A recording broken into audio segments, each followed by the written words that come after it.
जो आत्मा पावन नहीं बनती है वो शरीर छोड़ देती है। हैं? पावन नहीं बनती है वो शरीर छोड़ती है, और जो पावन बनती है वो उनको शरीर नहीं छोड़ना है, शरीर के अंदर ही बनी रहती है। हैं? इसी शरीर में पावन बनना है। हाँ हाँ, इसी शरीर में पावन बनना है, लेकिन ये शरीर है पावन बनता है या आत्मा पावन बनती है?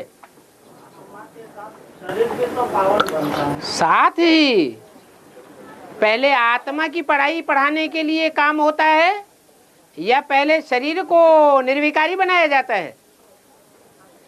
पहले सूक्ष्म तैयार होगा या पहले जड़ तैयार होगा? तो सूक्ष्म आत्मा है, आत्मा की पढ़ाई पहले है, आत्मा की पढ़ाई शरीरधारी पढ़ता है, शरीरधारियों में नंबरवार हैं, जो नंबरवार में अव्वल नंबर आता है फिर उसके आधार पर नयनों पर बिठाकर तुमको ले जाता हूं, तो भी नयनों का आधार लेती है आत्मा, शरीर धारण करने वाली, लेकिन नंबरवार।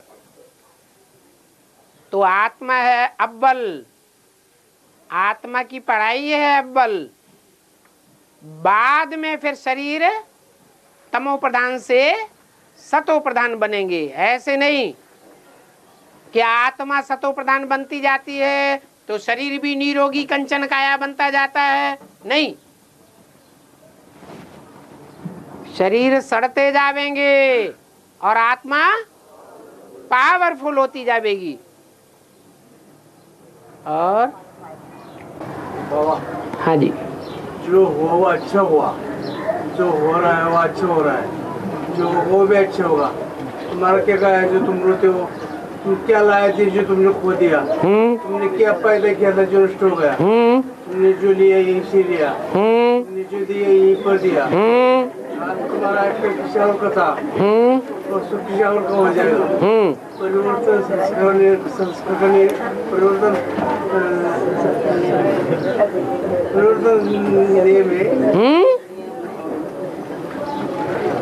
क्या रटा रटाया भूल गया क्या?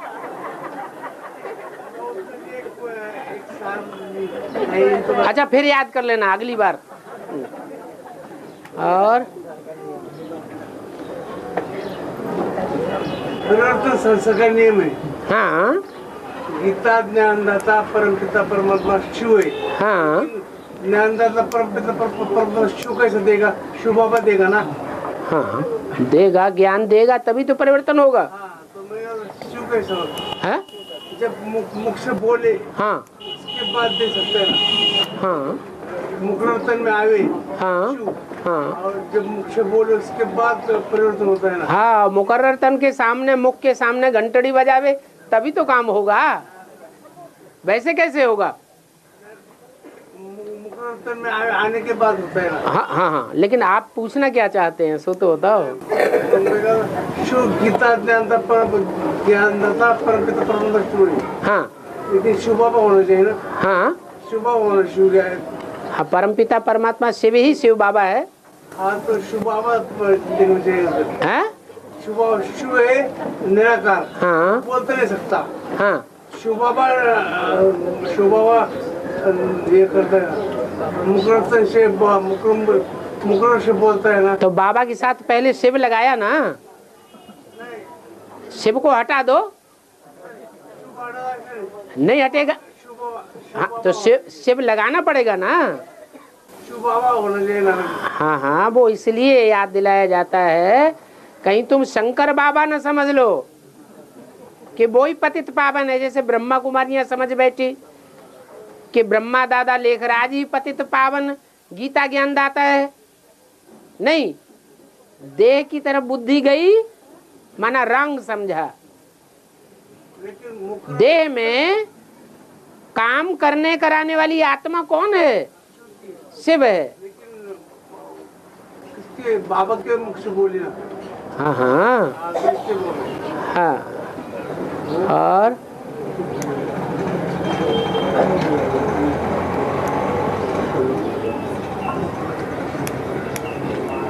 सबने मान लिया राजा राम ज्ञानी तू आत्मा है। हाँ, और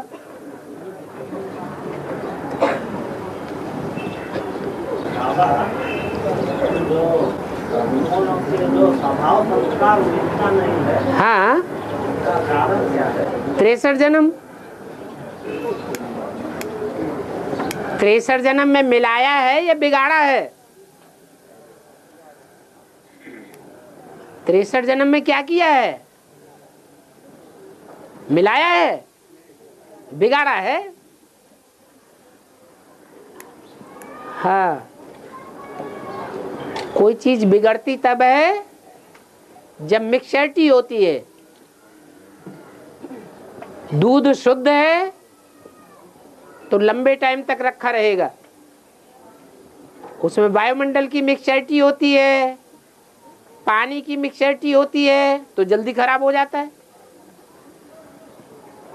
तो एक अव्यभिचारी याद से संस्कार मिलेंगे और अनेकों की याद से संस्कार टकराते चले जाते हैं। अभी ब्राह्मणों की दुनिया में टकराव बढ़ रहा है, घट रहा है? फिर एक की याद जम रही है कि अनेकों की याद बढ़ रही है? क्या हो रहा है?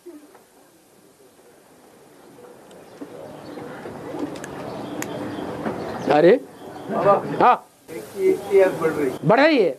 अच्छा, संस्कार मिल रहे होंगे आपकी। सविता माता का क्या हाल है? कोई जवाब नहीं? अच्छा, और बाबा, सूक्ष्म माउंट आबू कौन सा और स्थूल माउंट आबू कौन सा? माउंट माने पहाड़, और ऐसा पहाड़ जहां आबू दुनिया में जितनी भी बदबू धारण करने वाली आत्माएं हैं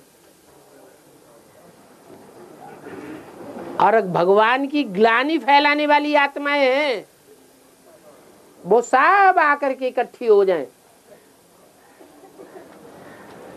उसका नाम दिया है माउंट आबू। जो अभी स्थूल है वो फिर क्या बन जाएगा? सूक्ष्म चैतन्य बन जाएगा। हिस्ट्री क्लियर हो जाएगी कि वो कौन आत्माएं हैं जो भगवान को पहचान करके भी भगवान की ग्लानि सबसे जास्ती करती है।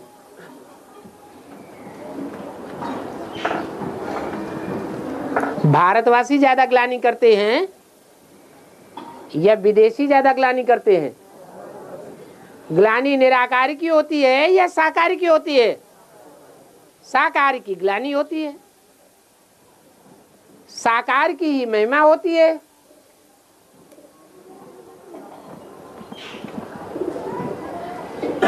आत्मिक स्थिति जब धारण करेंगे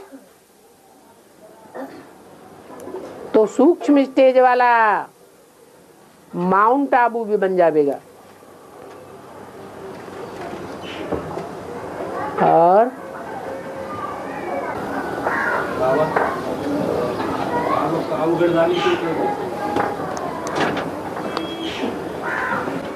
अवगढ़ बाबा कहते हैं। क्या है अवगढ़? कैसा अवगढ़?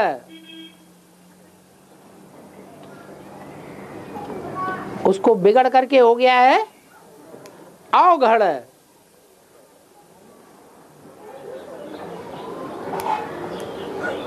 बड़ी जल्दी संतुष्ट हो जाते हैं, इतने संतुष्ट हो जाते हैं कि सब कुछ देने के लिए तैयार। इसलिए भोलानाथ कहा जाता है।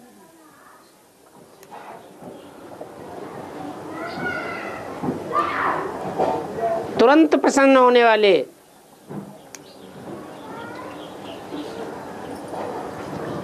और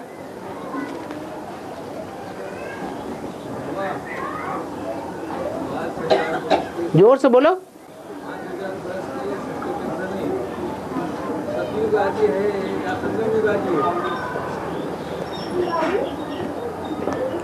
आदिनाथ सतयुग में कहेंगे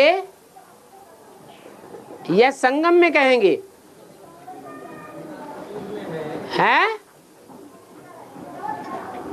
आदिनाथ नाम कब पड़ता है? आदि देव नाम कब पड़ता है? आदि सनातन धर्म की स्थापना कब होती है? तो प्रश्न का जवाब मिल गया। बनी बनाई बन रही है। हाँ, बनी बनाई माने कब बनाई? संगम पर नहीं बनाई, 63 जन्म तुमने बनाई है। हम ही ने 63 जन्म बनाई है, और जैसी बनाई है वैसा ही हम पुरुषार्थ कर रहे हैं।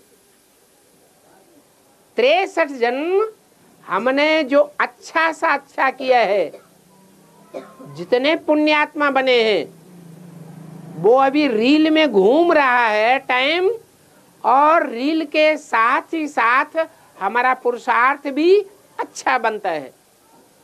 और जितने पाप कर्म किए हैं वो रील में साथ साथ घूमते हैं, तो कितना भी पुरुषार्थ करें लेकिन पुरुषार्थ डाउन हो जाता है।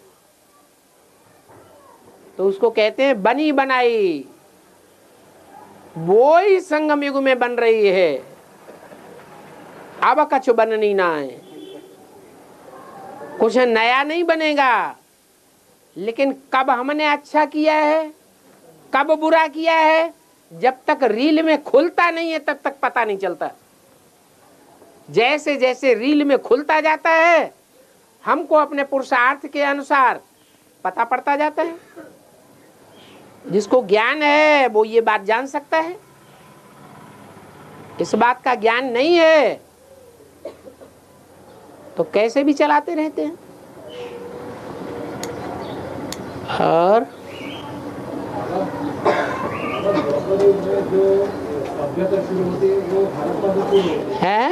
द्वापर से जो सभ्यता शुरू होती है वो हड़प्पा मोहनजोदड़ो से शुरू होती है। हाँ जी, हाँ इसकी शूटिंग यहाँ पे होती है। शूटिंग संगम पर ही होता था। क्यों? पाकिस्तान से शूटिंग नहीं शुरू हुई? शुरुआत कहाँ से हुई? है? और बाबा जी की शासन पे इतना लंबे समय तक लगातार बिना बैठते हैं, इसका फॉर्मूला क्या है? वो कोई खास बात नहीं है। जो बचपन से ही प्रैक्टिस करता है उसकी प्रैक्टिस पक्की हो जाती है, क्या बड़ी बात है। सर्कस में लोग काम करते हैं, एक छोटी सी डंडी पर चलते रहते हैं, धागे पे चलते रहते हैं, वो बचपन से उनको प्रैक्टिस कराई गई है तो चलते रहते हैं। संगम युग में होती है सूक्ष्म प्रैक्टिस आत्मा की, द्वापर कलयुग में स्थूल प्रैक्टिस होती है देह को नियंत्रण करने की। वो देह के नियंत्रण करने की प्रैक्टिस को उन्होंने राजयोग दे दिया है, तो क्या बड़ी बात हो गई।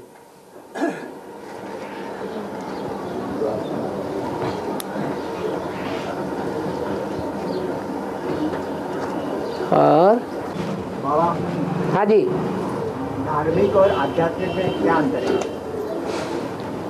अधि माने अंदर, आत्मिक माने आत्मा के अंदर, दोनों शब्दों को मिला के बनता है आध्यात्मिक। अंग्रेजी में उसको कहते हैं स्पिरिचुअल। स्पिरिट माने आत्मा, स्पिरिचुअल माने आत्मा से संबंधित, और धार्मिक होता है धर्म से संबंधित। धर्म अनेक प्रकार के हैं, जैसी जैसी धारणाएं वैसे वैसे धर्म बन गए। आज हर आत्मा का अलग अलग धर्म हो गया, हर आत्मा की अलग अलग धारणाएं हो गई। मुख्य धर्म कहें तो दुनिया में 8-10 धर्म हैं। वो 8-10 धर्म पिताएं बहुत प्रसिद्ध हैं। उनमें भी अनेक प्रकार के फांटे हो गए। घर घर में गुरु बने बैठे हैं।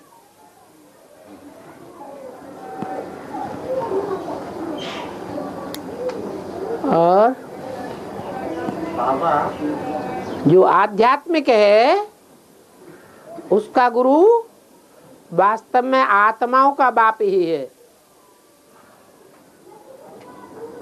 वो एक ही स्पिरिट ऐसी है जो आत्माओं के अंदर की बात को बाहर निकाल के रख देती है कि हर एक आत्मा रूपी रिकॉर्ड में कितना कितना कैसा कैसा क्या क्या पार्ट भरा हुआ है। हर आत्मा रूपी रिकॉर्ड अपने मुख से, अपनी चलन से, अपनी दृष्टि से, अपनी वृत्ति से, अपने कृति से अपने पार्ट को प्रत्यक्ष कर देगी। लेकिन कराने वाला कौन? आध्यात्मिक, जो हर आत्मा के अंदर को जानता है, सर्वव्यापी नहीं है।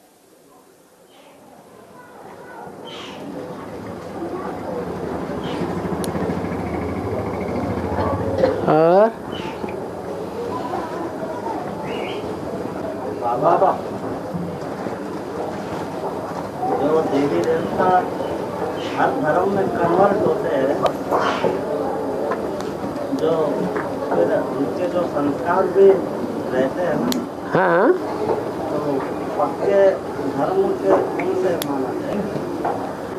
पक्के धर्म के वो हैं जो द्वापर युग से आत्माएं उतरती हैं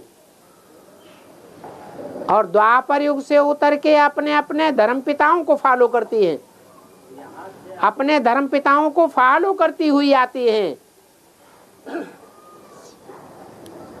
जो देवी देवता सनातन धर्म के हैं वो उन धर्म पिताओं को फॉलो नहीं करते हैं। वो रामकृष्ण वाली आत्माओं को फॉलो करने वाले होते हैं।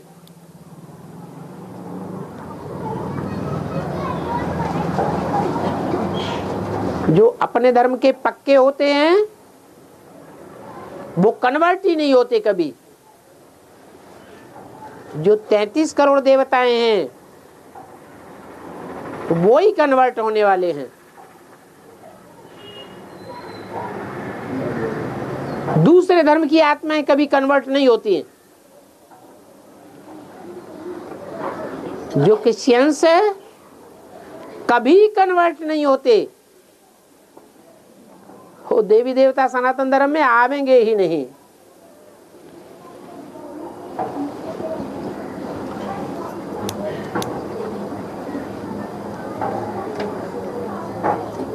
और इसलिए भारतवर्ष को मातृ देश कहा जाता है।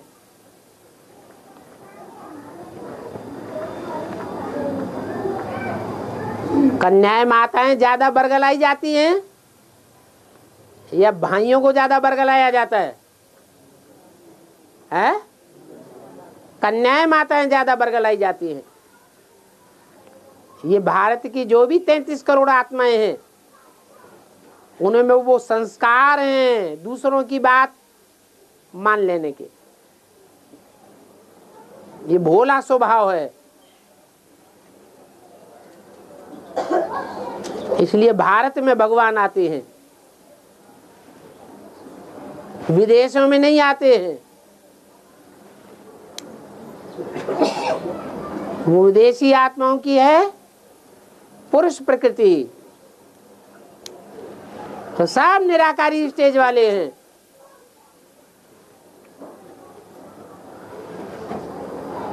ये साकारी हैं। साकार और निराकार दोनों को मान्यता देने वाले हैं।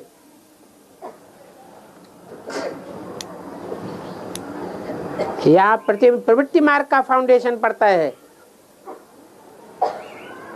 और धर्मों में प्रवृत्ति मार्ग का फाउंडेशन नहीं पड़ता है। कोई टाइम था जब यहाँ कन्या माताओं को विशेष मान्यता दी जाती थी। अब विदेशियों के प्रभाव में आने से कन्याओं माताओं को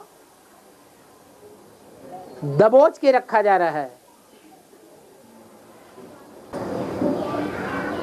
और बाबा है दादा लेकर ब्रह्मा ने कर्ण हा कपाट बजाया है और जो रामात्मा है दादा लिखराज ने कर्ण हा कपाट बजाया कहे का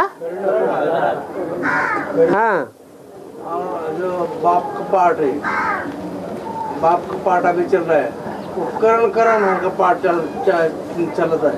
हैं करण हा का पाठ बजता है, बाप का पाठ करण हा का पाठ बजता है। वो तो सबका पार्ट बजाता है, वो सबका बाप आया हुआ है। अकेले कर्ण कौरव का बाप नहीं है। कर्ण कौरव भी तो था। हाँ हाँ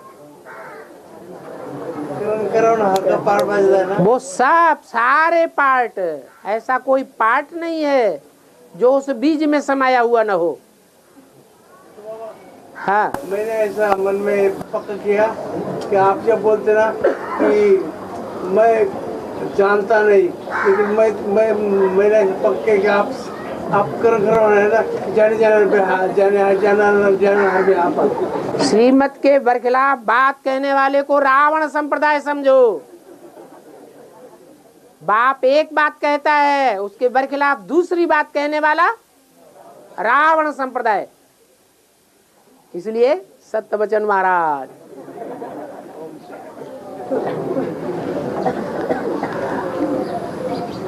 बाप ने कोई वाणी में ये बोला कि मैं जानी जाना न हार हूं, नहीं बोला। अगर जानी जाना न हार होता तो हर एक का पार्ट भी बताता, लेकिन साफ बता दिया मैं कोई का पार्ट नहीं बताता हूं, क्योंकि जानी जाना हार नहीं हूं। ऐसे नहीं, क्योंकि रावण संप्रदाय है। आप तो जानते हैं कि आप बता नहीं सकते। हैं? बता नहीं सकते। क्या नहीं बता सकते? तो बता नहीं सकते। अगर मैं आप डिक्लेयर करेंगे तो पुरुषार्थ में ढीले पड़ेंगे। क्यों ढीले पड़ेंगे क्या और मजबूत हो जाएगा? जिसको सीट मिल जाती है, जिसको कुर्सी मिल जाती है, पक्का निश्चय बैठ जाए कि हमारी ये कुर्सी है, तो कुर्सी मिलने के बाद और ज्यादा तीखा पुरुषार्थ करेगा, ढीला करेगा? तीखा पुरुषार्थ करेगा। और हाँ जी है नारायणी, नारायणी सहयोगिनी शक्ति है, और नारायण कमाई करने वाला है। तुम बच्चों को नारायणी नशा रहनी चाहिए। और नारायण बनने वाला होगा तो उसको नारायणी का नशा ज्यादा होगा या कोई दूसरे का नशा ज्यादा होगा? नशा किसका चढ़ेगा? प्योरिटी का नशा चढ़ता है कि नहीं? नहीं चढ़ता है तो फिर और इसलिए स्त्री जाति को प्रेरणा शक्ति कहा जाता है। प्रेरणा देने वाली है पुरुषों को, तो शक्ति स्वरूपिणी है। और ओम शांति।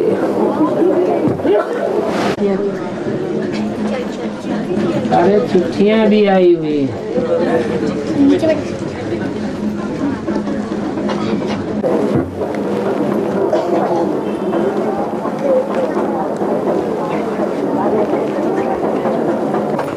बाप के 3 तख्त हैं।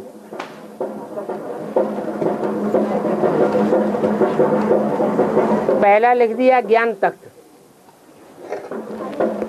अब वो ज्ञान तख्त काट दो।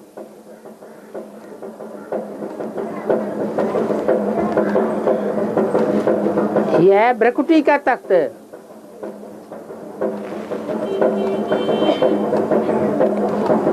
दूसरा है दिल तख्त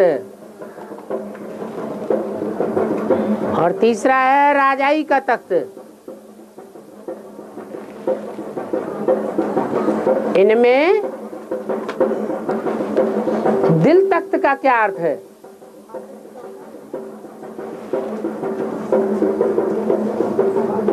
दिल माने मन। दिल कोई दूसरी चीज नहीं है। दिल माने मन। बाप को दिलवाड़ा बाप कहा जाता है, दिल वाला। जैसे कहते हैं धन वाला, तो धन अलग चीज हो गई, धन वाला अलग हो गया। ऐसे ही दिल अलग है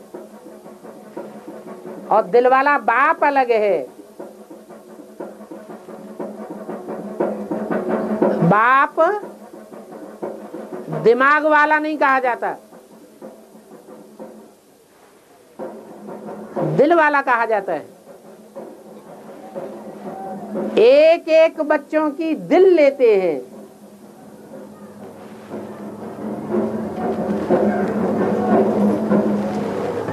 इसलिए दिल वाला का बाप कहा जाता है।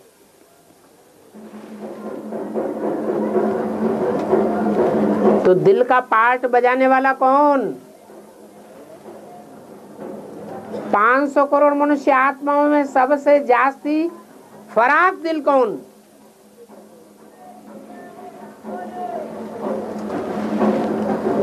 अरे कोई आत्मा सबसे जास्ती 100% फराक दिल पार्ट बजाने वाली होगी या नहीं होगी? कौन है? राम वाली आत्मा, हर बात में राम वाली आत्मा।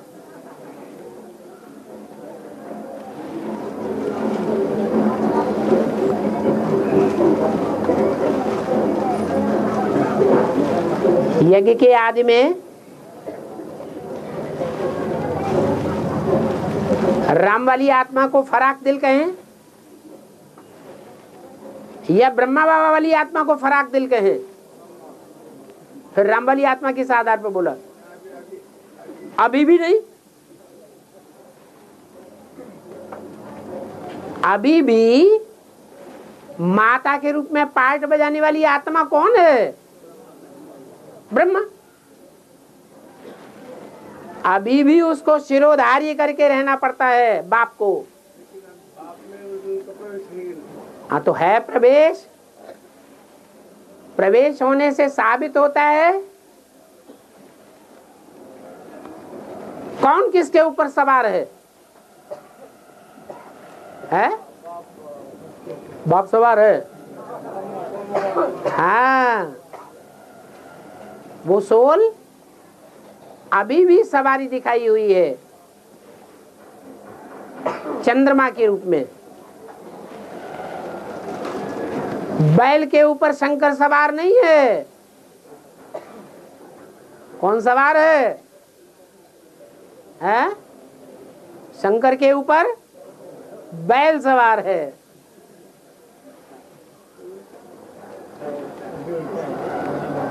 हाँ, जितना याद में रहता है उतना ही कंट्रोल कर पाता है। याद नहीं है तो कंट्रोलिंग पावर भी नहीं है। बैल की नाक में नकेल नहीं डली है, इसलिए आखिरी स्टेज है कि शिव शंकर पर सवार होगा लगातार, और शंकर बैल पर सवार होगा। तब धंधा पानी अच्छा चलेगा, खेती अच्छी होगी। तो दिल माने मन, मन का पार्ट बजाने वाली 100% पावरफुल आत्मा कौन है? ब्रह्मा। इसलिए शिव बाबा जास्ती पसंद किसको करते हैं? ब्रह्मा को।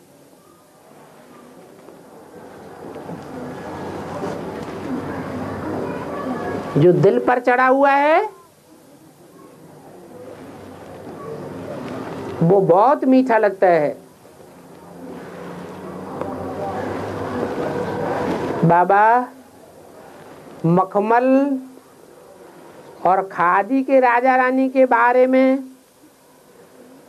मुरलियों में बताया है, वो हमको समझ नहीं आया, उसका मतलब बताइए।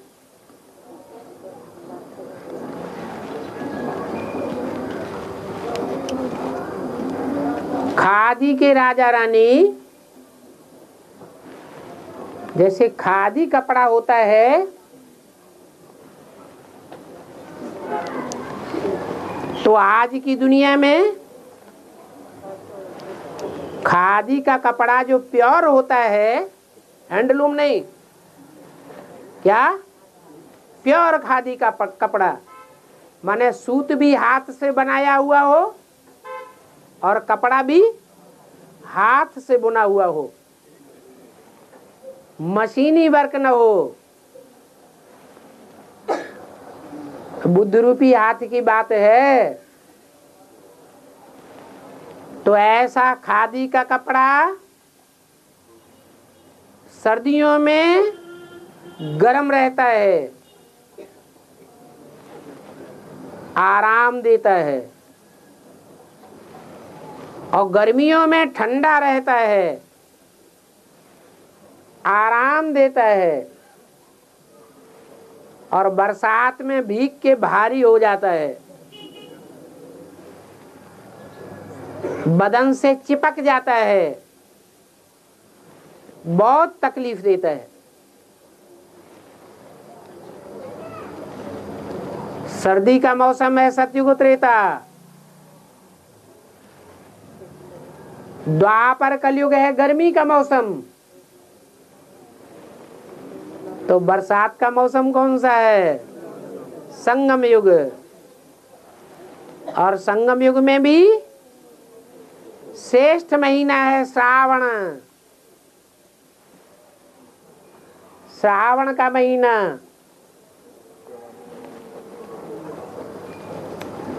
जिस महीने में शिव बाबा की बहुत पूजा होती है। ज्ञान बरसात की रिमझिम लगी ही रहती है, चारों ओर बरसात का वातावरण, खूब हरियाली हो जाती है।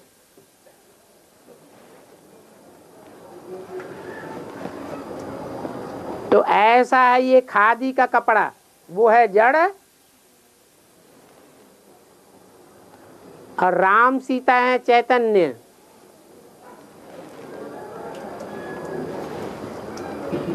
जो चैतन्य खादी का कपड़ा राम सीता है, वो सतयुग त्रेता में भी सुख देते हैं, सर्दियों में भी सुखदाई, द्वापर कलयुग में भी सुखदाई। और खादी का कपड़ा भारत में पहनना ज्यादा पसंद करते हैं कि विदेशों में ज्यादा पहनना पसंद करते हैं? भारत में। माने भारतवासियों के लिए सतयुग त्रेता रूपी सर्दियों में भी सुखदाई है, और द्वापर कलयुग रूपी गर्मियों में भी सुखदाई है। लेकिन ये जो बरसात का पीरियड है, संगम युग, इसमें न समझ पाने के कारण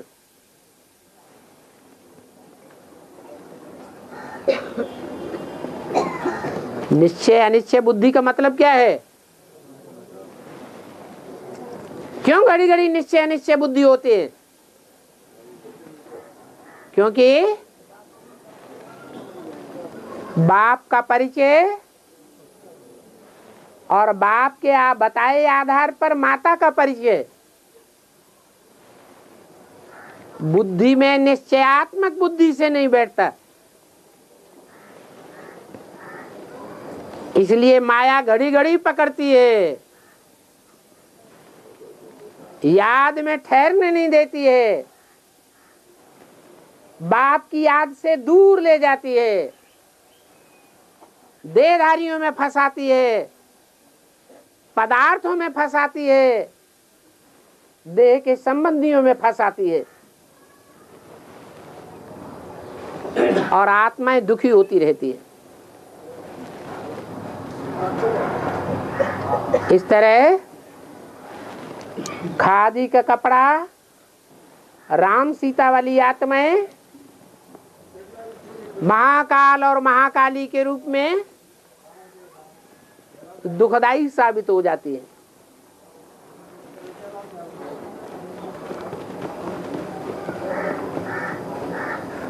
और मखमल है,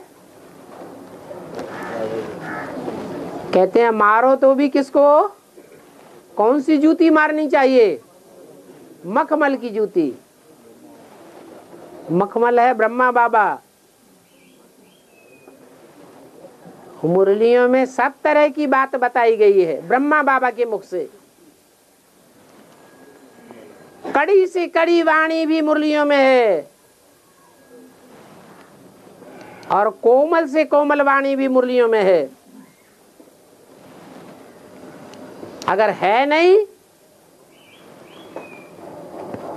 तो तथाकथित उन ब्रह्मा कुमार कुमारियों को गूंजी विनाश की वाणी किसके द्वारा? शंकर के द्वारा। वो इतनी कड़वी क्यों लगती है? जो सुनना भी पसंद नहीं करते हैं। है तो मुरली का ही क्लेरिफिकेशन। मुरली के अंदर नहीं है तो बाहर कैसे क्लियर होगा? वो सागर है, सागर के अंदर रतन भी भरे पड़े हैं और सागर के अंदर कचरा भी भरा पड़ा है।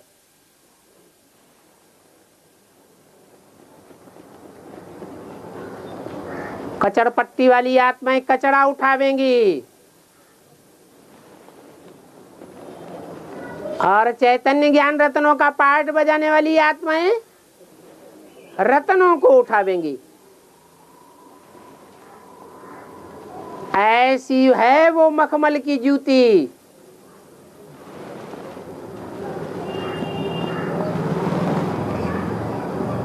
मीठी मीठी बातें सुना करके ऊपर से हरेक का दिल खुश करती है वाणी। कोई बच्चा ये नहीं कह सकता कि मुरली मीठी नहीं है। लेकिन मुख से, कौन से मुख से निकली है? ब्रह्मा के मुख से निकली। इसलिए वो मखमल की जूती है।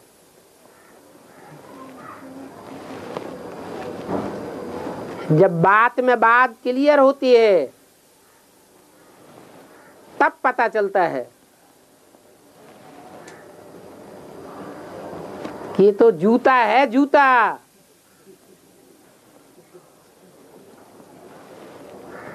लास्ट में इस वाणी के द्वारा ही पार्ट क्लियर होंगे,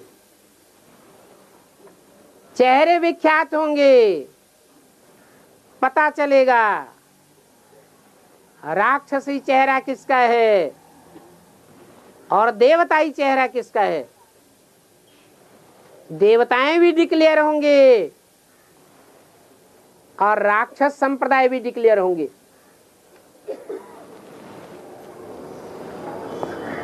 अगली बात, भट्ठी में ये क्यों पूछते हैं कि हम कौन से देवता की पूजा करते थे? हाँ?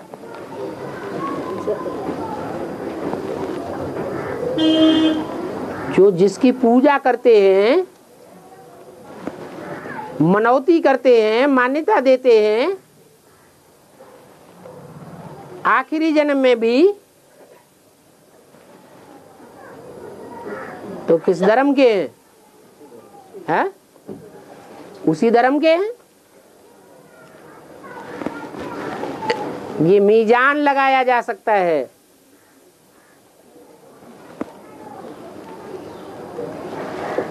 इसलिए पूछा जाता है आपका कुल देवता कौन है?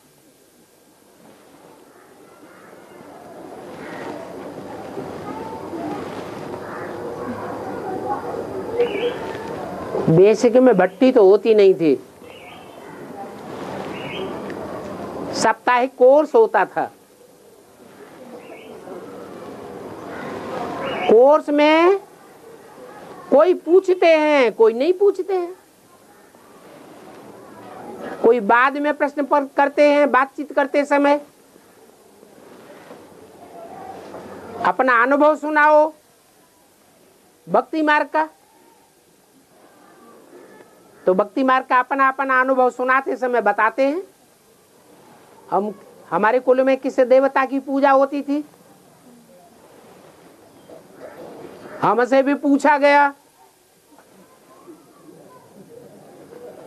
कौन से देवता की पूजा होती थी, तो उस समय तो पता ही नहीं था।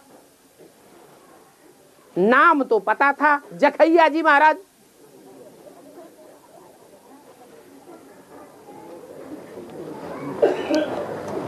हर साल बसें की बसें भर भर के जाती हैं जखैया जी महाराज की पूजा करने के लिए मेले में। तो सिर्फ इतना पता था। अब एडवांस में आने के बाद तो सब पता लगने लगता है।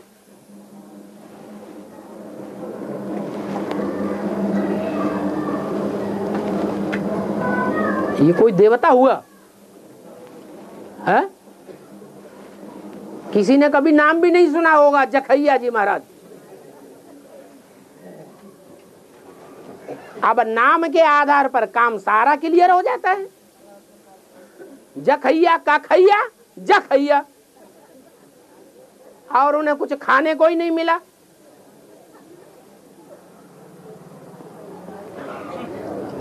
अरे शिव बाबा आता है तो उसको मालपूड़ी खिलाना चाहिए, खाना चाहिए, लेकिन वो आके क्या खाते हैं? हैं? क्या खाते हैं? खिचड़ी नहीं खाते, 5 विकार आकर के भोग लगाते हैं। 5 विकारों में मुख्य विकार है काम विकार।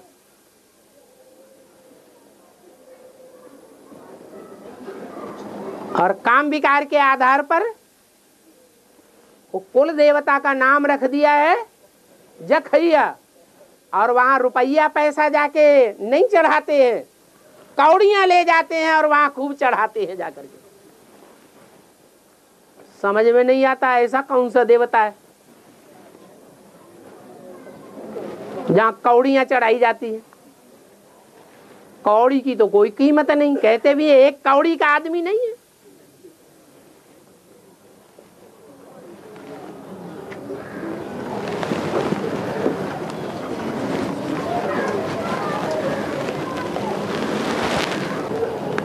बाबा 3 सूत्रों का ज्ञान जिनको है उनकी निशानी क्या होगी?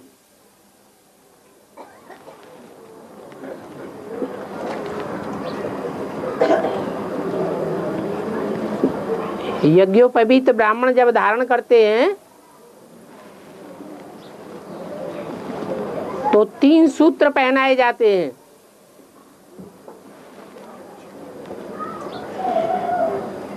सूत्र है निशानी ज्ञान की। 3 प्रकार का ज्ञान है। ब्रह्मा के द्वारा दिया हुआ ज्ञान, फिर है शंकर के द्वारा दिया हुआ ज्ञान, फिर है विष्णु के द्वारा दिया हुआ ज्ञान।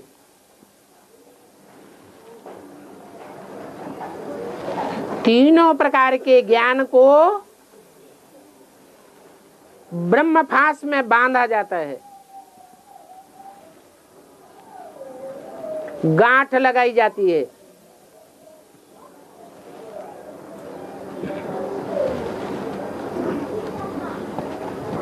और तीनों प्रकार के ज्ञान सूत्र को आरंभ करने वाला, चलाने वाला प्रैक्टिकल रूप प्रत्यक्ष होता है। ब्रह्मा, शंकर और विष्णु, इन तीनों ही पात्रधारियों को जो प्रैक्टिकल जीवन में जानता है, पहचानता है और दूसरों को भी पहचान दे सकता है, उसको कहेंगे 3 सूत्रों को धारण करने वाला यज्ञोपवीति ब्राह्मण, पक्का ब्राह्मण। नहीं तो सिर्फ जन्म लिया है ब्राह्मण घराने में नाम मात्र के कहने के लिए, लेकिन नहीं कहेंगे कि वो पक्का मुखवंशावली ब्राह्मण है। पक्का मुखवंशावली ब्राह्मण है तो ब्रह्मा के मुख से जो भी 3 सूत्रों का ज्ञान दिया गया है, उन 3 सूत्रों की प्रैक्टिकल चैतन्य धारणा करने वाली आत्मा की पूरी पहचान देने वाली आत्मा ही ब्राह्मण है।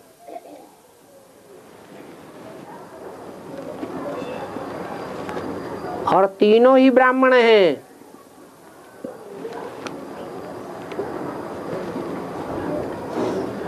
लौकिक जीवन में भी ब्राह्मण है, अलौकिक जीवन में भी ब्राह्मण है।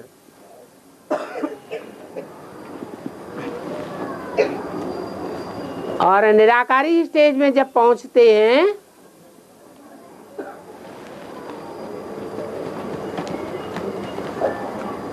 तो भी फरिश्ताई स्टेज में